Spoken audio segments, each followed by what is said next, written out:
Hi friends, welcome to my YouTube channel.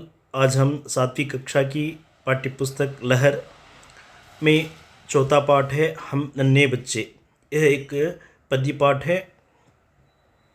सोचिए बोलिए, इस चित्र में क्या क्या दिखाई दे रहे हैं। चित्र में एक सिपाही तिरंगा झंडा लेकर जो भारत के रक्षा यानी सैनिक जहाँ पर रहते हैं, ये सैनिक भारत देश की रक्षा के लिए हिंदुस्तान के जो भी किनारे हैं, उत्तर और दक्षिण पश्चिम पूर्वी, जहाँ भी रहते हैं सैनिक या आर्मी, यह अपने काम कर रहे हैं। सैनिक क्या कर रहे हैं? सैनिक एक श्रेणी में यानी एक लाइन में खड़कर भारत देश के तिरंगा एक सैनिक हाथ में लेकर जय जयकार बोल रहा है। इस चित्र में हम देखते हैं कि जवान अपनी मातृभूमि की रक्षा के लिए अपना कर्तव्य निभा रहे हैं। देशभक्ति से संबंधित ऐसी ही एक और कविता आज हम पढ़ेंगे। यहाँ जवान जवान का अर्थ है सैनिक, आर्मी, सैनिक या आर्मी, आर्मी। अब हम कविता के बारे में देखेंगे। हम नन्हे बच्चे हैं, इसके लेखक है सोहनलाल द्विवेदी। जीवन काल यानी जन्म 1906 में, 1948 में उनका मृत्यु हो गया। जीवन काल, इस पर ध्यान दीजिए। हम नन्हे नन्हे बच्चे हैं, नादान उम्र के कच्चे हैं, पर अपनी धुन के सच्चे हैं। जननी की जय जय गाएंगे, भारत की ध्वजा फहराएंगे। यहाँ पर ध्यान दीजिए, जननी की जय जय गाएंगे, भारत की ध्वजा फहराएंगे। यहाँ बच्चे किस तरह रहते हैं उसके बारे में यहाँ दिया गया है। बच्चे नादान उम्र के बच्चे हैं और धुन यानी लगन के सच्चे हैं। जननी यानी भारत देश, अपनी जन्मस्थान के बारे में जय जय गाएंगे। भारत की ध्वजा, ध्वजा का अर्थ है झंडा, फ्लैग। अपना पत कभी ना छोड़ेंगे, अपना प्रण कभी ना तोड़ेंगे। प्रण का अर्थ है प्लेड्ज, प्रतिज्ञा, वादा, प्रतिज्ञा, वादा। पत राह, रास्ता, डगर। हिम्मत से नाता जोड़ेंगे, नाता का अर्थ है रिश्ता। हम हिमगिरी पर चढ़ जाएंगे, भारत की ध्वजा फहराएंगे। अपना पत कभी ना छोड़ेंगे, अपना प्रण कभी ना तोड़ेंगे। हिम्मत से नाता जोड़ेंगे, हम हिमगिरी पर चढ़ जाएंगे, भारत की ध्वजा फहराएंगे।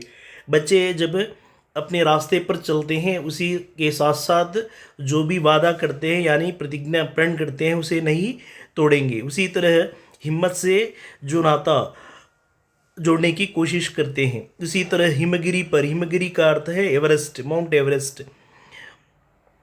बच्चे उस एवरेस्ट तक यानी भारत देश के एक कोने से दूसरे कोने तक हिम्मत से आगे बढ़ने की बढ़ेंगे इस देश के बालक। हम भय से कभी ना ढोलेंगे, अपनी ताकत को तोड़ेंगे। जननी की जय जय बोलेंगे, अपना सिर भेंट चढ़ाएंगे, भारत की ध्वजा फहराएंगे। और इस अंतिम पद्य में हम भय से कभी ना डोलेंगे। बच्चे कहते हैं हम कभी किसी से डरते नहीं, कभी नहीं डरेंगे। अपनी ताकत को तोड़ेंगे यानी अपनी शक्ति को और अपनी बुद्धि को तोड़ेंगे। किस में तोड़ेंगे? भारत देश में, और भारत देश की वृद्धि में अपनी ताकत दिखाएंगे। जननी की जय जय बोलेंगे और अपना जन्मस्थान को जय जय और अभिवृद्धि की ओर देखेंगे। अपना सिर भेंट चढ़ाएंगे यानी अपनी सिर यानी ताकत से बढ़कर, भेंट, भेंट का अर्थ है पुरस्कार। अपनी शक्ति के अनुसार जो भारत देश को जो चाहिए रक्षा के लिए और अभिवृद्धि के लिए, उसके पुरस्कार यानी मेहनत से अपने देश को वृद्धि में बढ़ाएंगे, भारत की ध्वजा फहराएंगे।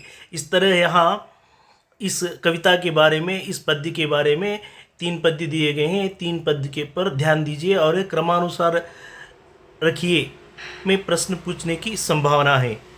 यहाँ प्रश्न देखेंगे, बच्चे में कौन कौन से गुण पाए जाते हैं। बच्चे में नादान और सच्चे गुण होते हैं। शहीद किसे कहते हैं। देश के लिए शहीद किसे कहते हैं। देश के लिए प्राण न्यौछावर करने वाले को शहीद कहते हैं। यानी जो देश के लिए सैनिक युद्ध में भी मर सकता है, अपनी रक्षा करते करते भी मर सकता है, यानी देश के लिए अपने प्राण को बलिदान देने वाले को शहीद कहते हैं।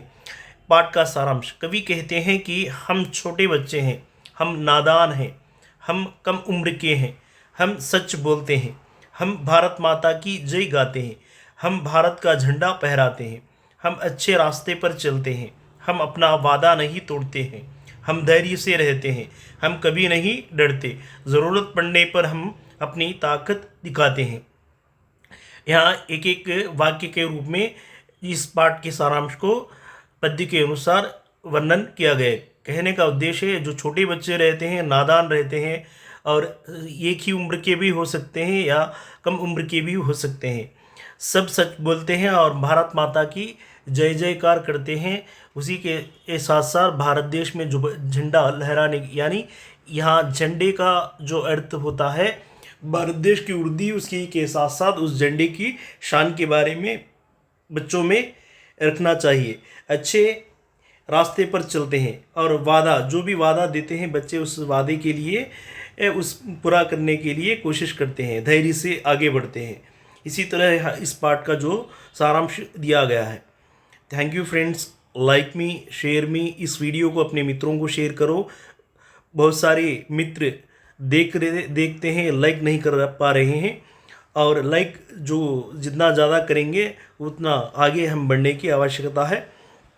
और इस वीडियो को अपने मित्रों को, अपने छात्रों को और अपने सहमित्र को शेयर कीजिए और डीएससी के लिए अधिक उपयुक्त होगा। Thank you friends.